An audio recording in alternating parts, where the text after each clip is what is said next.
Hello વિદ્યાર્થી મિત્રો, હું છું દર્શક ગજેરા. આપણી યુટ્યુબ ચેનલ દર્શક ગજેરા મેથની અંદર આપ સૌ વિદ્યાર્થી મિત્રોનું સ્વાગત કરું છું. વિદ્યાર્થી મિત્રો, આજના સેશનની અંદર આપણે સંખ્યા જ્ઞાનમાં જે ભાગાકારના દાખલા પૂછાય છે એની આપણે ચર્ચા કરવાની છે. તો જો તમને શું કહે છે, તો એની એન ઘાત વત્તા બીની એન ઘાત એક ખાલી જગ્યાથી વિભાજ્ય થાય, પણ ત્યાં તમને કન્ડિશન આપી છે. કઈ કન્ડિશન? તો કે એન બરાબર કેવી સંખ્યા હોવી જોઈએ? તો એન બરાબર એકી સંખ્યા હોવી જોઈએ. ત્યારે હંમેશા એ સંખ્યા શેનાથી વિભાજ્ય થશે? તો હંમેશા એ સંખ્યા a પ્લસ બીથી વિભાજ્ય થશે.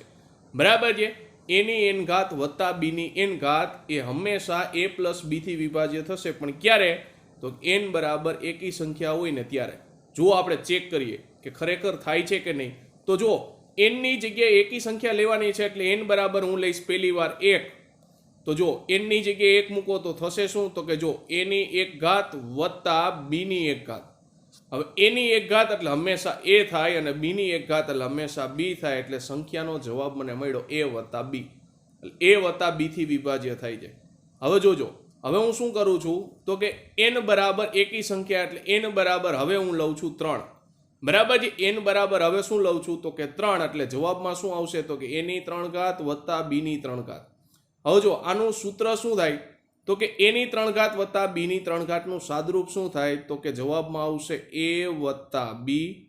બીજા કાઉન્સમાં શું આવશે? તો કે પેલાનો વર્ગ એટલે a નો વર્ગ, પછી વિરુદ્ધ નિશાની અહીંયા તમને પ્લસ દેખાય છે તો માઇનસ, પછી પેલું ગુણ્યા બીજું એટલે a ગુણ્યા b વત્તા છેલ્લાનો વર્ગ, છેલ્લો એટલે b એટલે b નો વર્ગ. તો આની અંદર એ તમે જોશો ને તો આની અંદર પણ a વત્તા b આવે છે. એનો મતલબ એવો કે જ્યારે n ની ઘાત એકી હશે, એટલે કે n એકી હશે ત્યારે હંમેશા એ a વત્તા b થી વિભાજ્ય થશે. કોણ? એની n ઘાત વત્તા b ની n ઘાત. હવે જો એના રિલેટેડ દાખલા છે. રકમ શું આપી છે? તો કે 17 ની 23 ઘાત વત્તા 19 ની 23 ઘાત એ કઈ સંખ્યાથી વિભાજ્ય થશે? તો જો 17 ની 23 ઘાત છે વત્તા 19 ની 23 ઘાત છે. હવે કઈ સંખ્યાથી વિભાજ્ય થશે? તો તમે અહીંયા જોશો તો n બરાબર એકી સંખ્યા છે 23. n બરાબર કેવી? તો કે એકી સંખ્યા છે એટલે હંમેશા એ સંખ્યા શેનાથી વિભાજ્ય થાય? તો હંમેશા a વત્તા b થી વિભાજ્ય થશે. હવે a બરાબર આપણી પાસે કોણ છે? તો કે 17 વત્તા b બરાબર કોણ છે? 19. અને 17 ને 19 એટલે જવાબ કેટલો થશે? તો કે 17 દુ ને 34 અને વધારાના 2 એટલે 36. બરાબર છે? મેં 19 ને પહેલા શું કરી લીધું? 17 માની લીધા.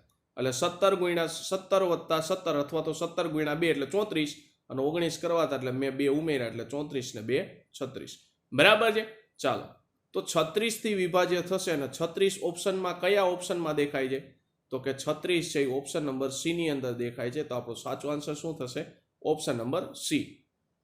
ત્યાર પછી જુઓ તમને શું કહે છે? તો કે 7 ની 15 ઘાત વત્તા 33 ની 15 ઘાત એ નીચે આપેલ કઈ સંખ્યાથી વિભાજ્ય નહીં થાય? જો છેલ્લે તમને પ્રશ્નમાં કીધું છે કે કઈ સંખ્યાથી વિભાજ્ય નહીં થાય. તો જો આપણો નિયમ શું હતો? તો કે ઘાત આપણે જોવાની હતી. તો ઘાત કેવી દેખાય છે? તો કે ઘાત મને એકી દેખાય છે. હવે ઘાત જ્યારે એકી હોય એનો મતલબ શું? તો કે શેનાથી વિભાજ્ય થશે? તો એ સંખ્યા હંમેશા a વત્તા b થી વિભાજ્ય થશે. હવે a બરાબર કેટલા છે? તો કે a બરાબર છે 7 વત્તા b બરાબર કેટલા છે? તો કે 3. સોરી, b બરાબર કેટલા છે? તો કે 33. અને 7 વત્તા 33 એટલે જવાબ આવ્યો 40. એનો મતલબ એવો 40 થી વિભાજ્ય થશે સંખ્યા. તો 40 ઓપ્શન નંબર એમાં છે એટલે 40 થી વિભાજ્ય થશે. આપણે તો શેના વડે વિભાજ્ય નહીં થાય એ આપણે ગોતવાનું છે. 40 થી વિભાજ્ય થશે. 20 છે તો કે 20 એટલે કે 20 દુ ને 40. હવે જે સંખ્યા 40 થી વિભાજ્ય થતી હોય એ સંખ્યા હંમેશા 20 થી વિભાજ્ય થાય. બરાબર છે? શું કામે? 20 ગુણ્યા 2 કરશો એટલે 40 જ થવાના છે. બરાબર છે? એટલે જે સંખ્યા 40 થી વિભાજ્ય થાય એ સંખ્યા 20 થી વિભાજ્ય થશે. 10 વડે તો કે 10 ગુણ્યા 4 બરાબર 40. હવે 40 થી વિભાજ્ય થાય એનો મતલબ એવો સંખ્યા 10 થી પણ વિભાજ્ય થશે. તો કે 40, 20 અને 10 આ ત્રણેયથી વિભાજ્ય થશે, પણ એ સંખ્યા 3 થી વિભાજ્ય નહીં થાય. એટલે આપણો સાચો આન્સર શું આવશે? Option number D. ત્યાર પછી જુઓ તમને શું કહે છે તો કે 3/41 વત્તા 7/82. હવે જો પહેલો પ્રશ્ન તો એ કે ભાઈ જે ઘાત આપેલી હોય ઘાત બે જગ્યાએ સરખી હોવી જોઈએ, અહીંયા સરખી નથી. તો હું શું કરીશ તો કે જોજો 3/41 તો એમને જ લખીશ, 82ના 2 ભાગ પાડીશ, 41 ગુણ્યા 2, એટલે હું કેમ લખીશ તો કે 7/2 અને એની 41. હવે તો કે 3/41 અને 7/2 એટલે 49/41. હવે તમે જોશો ને તો ઘાત બે જગ્યાએ એકી સંખ્યા આવી ગઈ, 41 અને 41. બે જગ્યાએ ઘાત કેવી આવી ગઈ? એકી સંખ્યા આવી ગઈ. એનો મતલબ એવો કે સંખ્યા હંમેશા શેનાથી વિભાજ્ય થશે? a વત્તા b થી વિભાજ્ય થશે. અને a બરાબર કેટલા છે તો કે a બરાબર પેલા 3 છે પ્લસ b બરાબર કેટલા છે તો કે 49. 49 વત્તા 3 એટલે કેટલા થશે તો કે 52. એટલે સંખ્યા 52 થી વિભાજ્ય થશે. અને 52 કયા ઓપ્શનમાં દેખાય છે? ઓપ્શન નંબર બી ની અંદર. તો આપણો સાચો આન્સર શું આવશે? Option number B. ત્યાર પછી જુઓ તમને શું કહે છે તો કે એની n ઘાત માઇનસ, જો નિશાની તમે જોશો તો માઇનસની છે, બરાબર છે. એની n ઘાત માઇનસ બીની n ઘાત એ હંમેશા કઈ સંખ્યાથી વિભાજ્ય થાય? પણ કન્ડિશન કઈ છે? n બરાબર કેવી સંખ્યા હોવી જોઈએ? તો n બરાબર બેકી સંખ્યા હોવી જોઈએ. જો n બરાબર બેકી સંખ્યા હશે તો એ સંખ્યા હંમેશા a માઇનસ બી અને a પ્લસ બી થી વિભાજ્ય થશે, બરાબર છે. સંખ્યા હંમેશા બેકી સંખ્યા હશે તો એ સંખ્યા હંમેશા શેનાથી વિભાજ્ય થશે? તો કે a માઇનસ બી અને a વત્તા બી થી વિભાજ્ય થશે. હવે જો ચેક કરીએ, a અને n બરાબર હું પહેલી વખત લઉં છું 2, એટલે a ની 2 ઘાત માઇનસ બી ની 2 ઘાત. હવે તો કે તફાવતની રીતે અવયવ પાડો એટલે થશે શું તો કે જો a માઇનસ બી અને a પ્લસ બી. તો તમે જુઓ સાદુરૂપ મેં આપ્યું, એની જગ્યાએ મેં ઘાત બેકી સંખ્યા લીધી, પછી મેં સાદુરૂપ આપ્યું તો એકવાર મને a માઇનસ બી મળે છે, એકવાર a પ્લસ બી મળે છે. એનો મતલબ એવો સંખ્યા હંમેશા a માઇનસ બી અને a પ્લસ બી થી વિભાજ્ય થશે. n બરાબર આપણે બીજી કોઈ એકી સંખ્યા બેકી સંખ્યા લઈએ તો શું થશે? તો જો n બરાબર હું બીજી બેકી સંખ્યા લઉં છું, એટલે બીજી બેકી સંખ્યા કોણ આવે તો કે 4. તો n ની જગ્યાએ હું 4 લખું છું. જોજો તો કે a ની 4 ઘાત માઇનસ બી ની 4 ઘાત. તો તફાવતની રીતે અવયવ પડશો એટલે પહેલાનું વર્ગમૂળ એટલે કોણ થાય તો કે a સ્ક્વેર, બીજાનું વર્ગમૂળ એટલે કોણ થશે? b square. એકવાર શેમાં આવે? માઇનસમાં. એકવાર શેમાં આવે તો કે પ્લસમાં. હજી a સ્ક્વેર માઇનસ બી સ્ક્વેરનું તફાવતની રીતે અવયવ પાડશો એટલે ત્યાં શું થશે તો કે a ની 2 ઘાતનું વર્ગમૂળ કોણ થશે? a.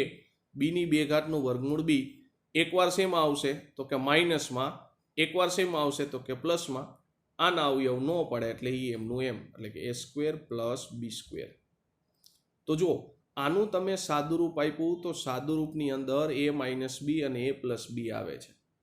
સાદુરૂપ 4 ઘાત વાળાનું સાદુરૂપ આપ્યું તો એની અંદર a માઇનસ બી અને a પ્લસ બી આવે છે. માટે કહી શકાય કે a ની n ઘાત બી ની n ઘાત જ્યારે n બરાબર બેકી સંખ્યા હશે ત્યારે હંમેશા a માઇનસ બી અને a પ્લસ બી થી વિભાજ્ય થશે.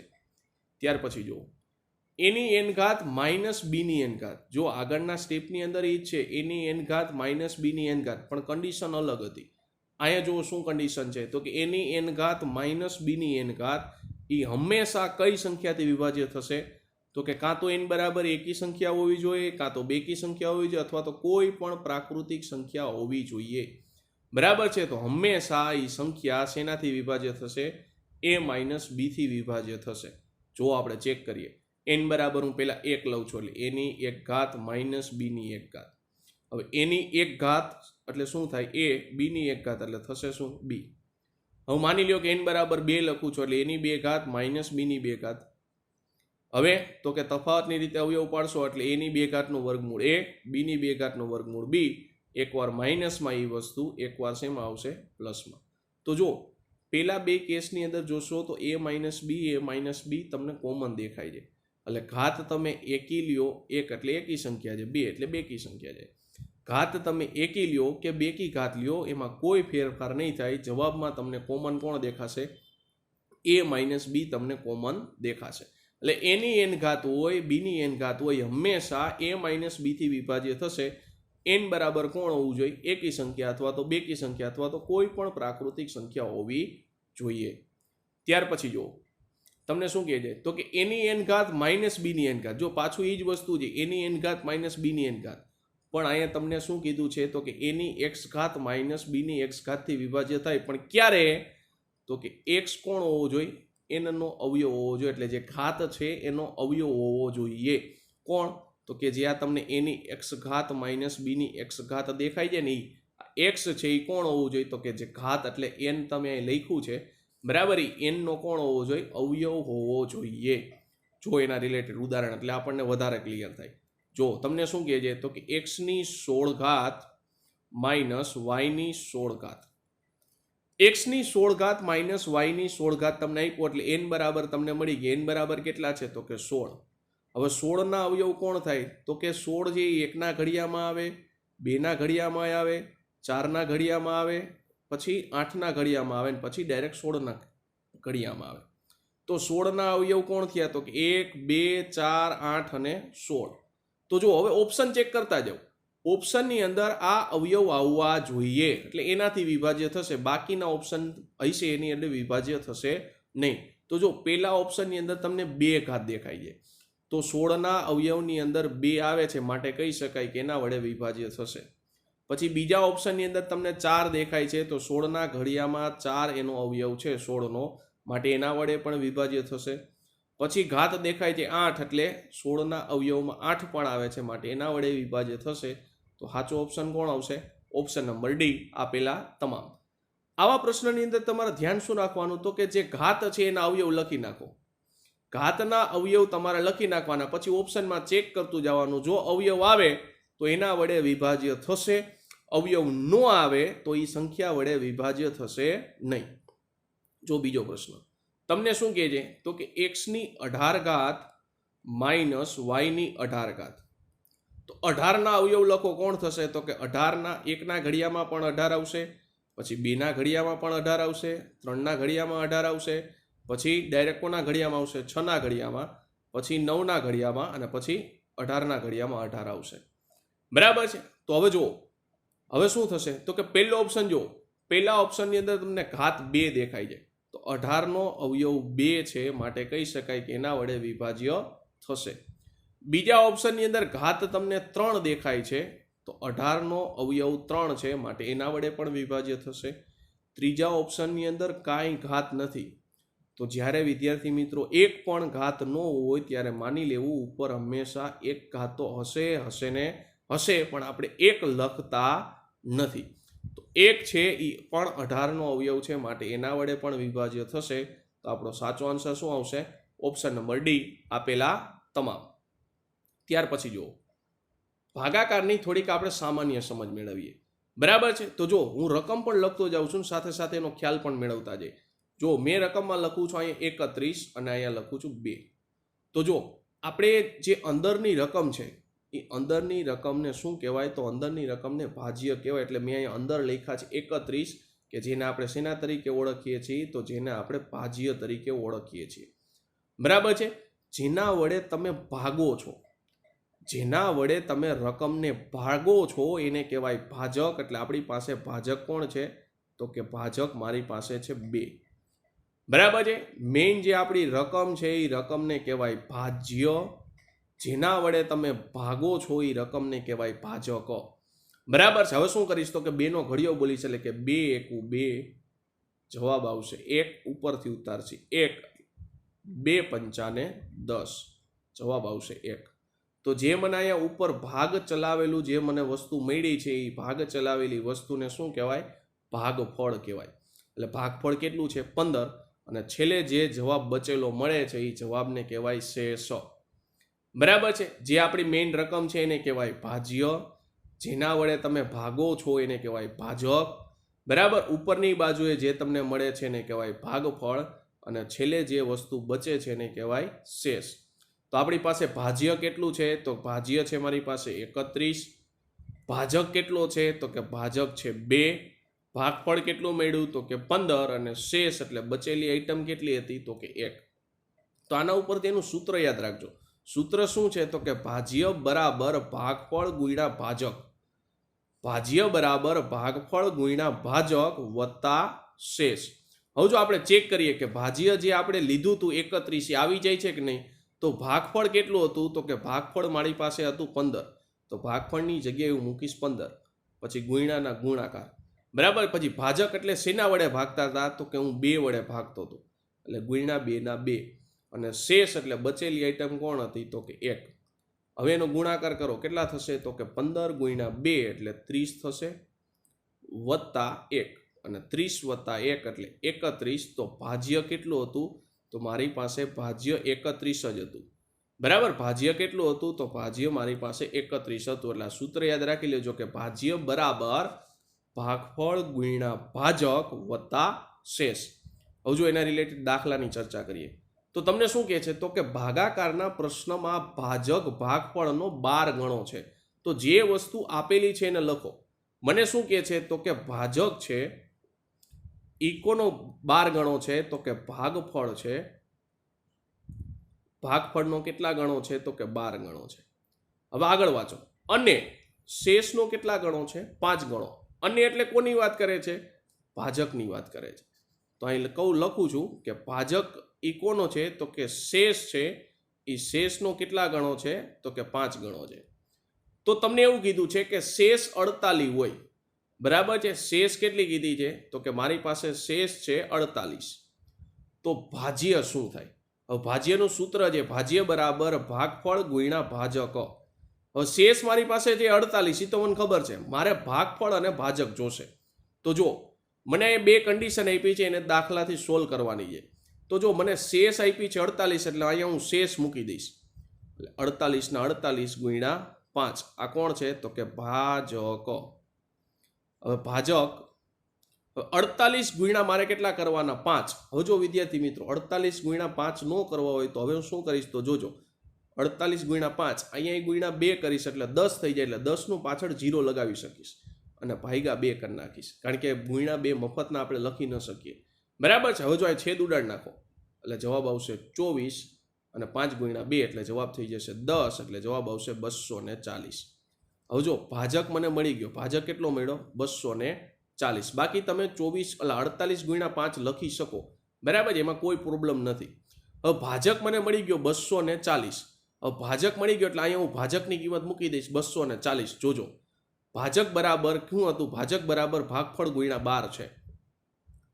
ભાજક બરાબર ભાગફળ ગુણ્યા 12 છે. ભાજક મને મળ્યો 240 બરાબર ભાગફળ ગુણ્યા કેટલા છે, 12.